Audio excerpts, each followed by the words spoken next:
दोस्तों, BBC India की team पहुंची है 20वां मील के पास, जो नेशनल हाईवे है गाजियाबाद की तरफ जाता है। उसके पास पेड़ के नीचे करीब 18 मजदूर बैठे हुए हैं और वो इंतज़ार कर रहे हैं बरेली जाने का। जब मैंने इनसे पूछा इस बारे में तो उन्होंने बताया कि हमारे पास रजिस्ट्रेशन का नंबर भी है जो हमारे व्हाट्सएप पे आया हुआ है, लेकिन अगर पुलिस को दिखाते हैं तो पुलिस उस बात को मानती नहीं है। सरपंच को हमने कहा कि हमें छोड़ दो कुछ आधे रास्ते तक, तो सरपंच ने भी मदद नहीं की है। ये गरीब आदमी जिनका रोजगार छिन गया है, जिनको इतनी परेशानियां हो रही हैं, इनको मदद नहीं मिल पा रही है। बरेली यहाँ से करीब 200-300 किलोमीटर होगा। कैसे ये जाएंगे? क्या इनको खाने का मिलेगा? कहाँ पानी मिलेगा? कहाँ ये आराम करेंगे? आप देख रहे हैं कि रोड पर बहुत सारी दुर्घटनाएं हो रही हैं। ट्रेन के नीचे कट के आदमी मर रहे हैं। इन दुर्घटनाओं से लोगों को बचाने के लिए सरकार को मदद करनी चाहिए, जैसा कि कर भी रही है, लेकिन इन तक ये मदद क्यों नहीं पहुंची, इस बारे में सोचना बड़ा विचारणीय है।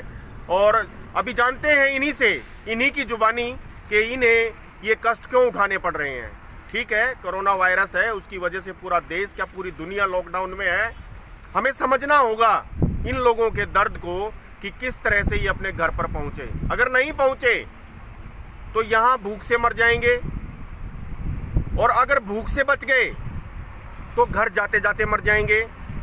समाधान कैसे निकलेगा, आइए जानते हैं इन्हीं की जुबानी। भाई, आप अपना नाम बताएं एक बार। जी सर, जितेंद्र कुमार। जितेंद्र कुमार, कहाँ काम करते थे आप? जी सर, हरियाणा पटौदे में। हरियाणा पटौदे में करते थे। हाँ, किस चीज़ का काम करते थे? वेपर का काम करते, तूड़ा गिरते थे। तूड़ा गिरते थे। तो अब क्या हुआ कि आपका तूड़ा नहीं गिर रहा है, या आपके मालिक ने आप लोगों को निकाल दिया? अब वहाँ का हमारा काम खत्म हो गया। अब हरियाणा जाते हैं, हमारे ताऊ जी खत्म हो गए परसों तरसों। मजबूरी आ गई, कुछ बंदों के बच्चे बीमार हैं। और अच्छा। वहाँ रुकने का हमारे पास टाइम नहीं था, रजिस्ट्रेशन करा रखा था, लेकिन वहाँ सरपंच ने बोल दिया कि भाई 10 दिन लग सकते हैं, 15 दिन लग सकते हैं, तब तक हमारे घर पर बच्चे हैं और ज़्यादा बीमार हो जाएंगे, इसलिए पैदल निकल पड़े हैं। तो अब आपको सरकार की तरफ से सुविधाएं उपलब्ध कराई जा रही हैं। गाड़ियां हैं, हरियाणा रोडवेज की बसें भी चल रही हैं, और बहुत सारी ट्रेनें भी भारत सरकार ने चला दी हैं आप लोगों के लिए, लेकिन आप वहां तक नहीं पहुंच पाए, ये कारण बताइए। वहाँ सर सरपंच ने कह दिया कि जब आपका नंबर आएगा तभी टिकट मिले, मतलब बैठने को मिलेगा रोडवेज पे और ट्रेन पर। तो ये कैसे पता लगे कि आपका नंबर आएगा? बोले यहाँ रहो 10 दिन रहो, 20 दिन, तो जब आ जाएगा तो बता देंगे हम। उनको कैसे पता लगेगा इस बात का? वो बोला हमारे पास मतलब फोन आएगा या जानकारी आएगी इस बात की।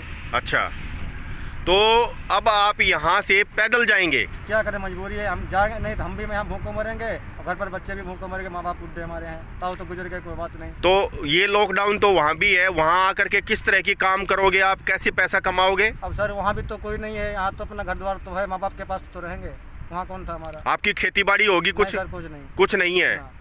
तो वहाँ कुछ काम मिलने की संभावना है? अब मिलेगी, देखो जैसा होगा वैसा देखेंगे, कुछ तो मिलता होगा, नहीं मिलता होगा। माँ बाप तो हैं अपने। माँ बाप के पास जाने का मेन कारण है, बच्चों के पास जाने का कारण है कि भाई उनको इस महामारी में साथ रह के, उनको बचा के सबके साथ सुरक्षित रहें। ये आपका मेन उद्देश्य है, क्योंकि काम आपके यहाँ भी खत्म हो गए हैं। आप आओ भाई साहब, आप बताइए, बैठे रहो, कोई बात नहीं, आप बताइए क्या नाम है आपका? मेरा नाम है रामू। राम कुमार? रामू। आप भी बरेली जा रहे हैं? हाँ जी। कितने दिन से चले हुए हैं घर से? हमें हो गए 3-4 दिन। 3-4 दिन से चल रहे हैं। हाँ। खाना दाना मिलता है आप लोगों को? खाना यहाँ पर मिला है, यहाँ पर। ये जो लंगर लगा रखा है सरदार जियों ने? हाँ, सरदार जी। अच्छा अच्छा। तो घर पर कौन है आपके? माँ पिता। यहाँ से आपका काम छूट गया? हाँ, यहाँ पर काम हो गया। मालिक ने कह दिया कि अब कोई काम नहीं है, आप लोग जा सकते हो? हाँ, आप लोग जा सकते हो, कोई काम नहीं। अच्छा अच्छा। तो आपको क्या संभावना, कितने दिन में पहुंच जाओगे? पैदल ही अगर जाने को मिले तो कितने दिन में पहुंच जाओगे, बताओ भाई? पैदल जो है 5-6 दिन लग जाएंगे। 5-6 दिन लग जाएंगे। तो बीमारी का खतरा नहीं है आपको कि भाई किसी से बीमारी लग सकती है? कहीं से भी आप खाना खा रहे हो, कहीं से भी पानी पी रहे हो, किसी की गाड़ी में बैठ के जाते हो, उनसे क्या आपको कोरोना लगने की संभावना नहीं है? संभावना है तो बताओ क्या करेंगे। मजबूरी हो गई आप लोगों की, घर जरूर पहुंचना है, नहीं तो यहाँ भी भूखे मर जाएंगे। कोई मदद करने के लिए तैयार नहीं है। यानी कि सालों से जिस मालिक के साथ आप काम कर रहे थे उस मालिक ने आप लोगों को अब राम हवाले छोड़ दिया है। अपने घर जाइए। मतलब काम है तो आपकी कदर है, नहीं तो कोई कदर नहीं है। मतलब इंसान ही इंसान का दुश्मन हो गया। क्यों भाई साहब, ये बात मानते हो आप कि इंसान ही इंसान का दुश्मन हो गया है? जब तक आपकी ज़रूरत है तब तक आपके साथ है, नहीं तो आप दुश्मन की तरह दिखने लग जाते हो। आप अपने घर जा कर के आपको कुछ काम मिलने की संभावना है? घर पे कुछ ज़मीन जायदाद है, वहाँ काम करके अपना पेट पाल सकते हो, बच्चों का पेट पाल सकते हो। यहाँ परदेश में पड़े हो, बच्चे आपके साथ नहीं हैं, कम से कम उनकी देख रेख तो करोगे वहाँ जाके। तो आप लोग 18 आदमी हैं भाई, हमारी शुभकामनाएं आपके साथ हैं कि आप स्वस्थ और सुरक्षित अपने घर जाएं, जल्दी पहुंच जाएं। ऐसी परमात्मा से प्रार्थना है और आप इस बीमारी से भी बचे रहें।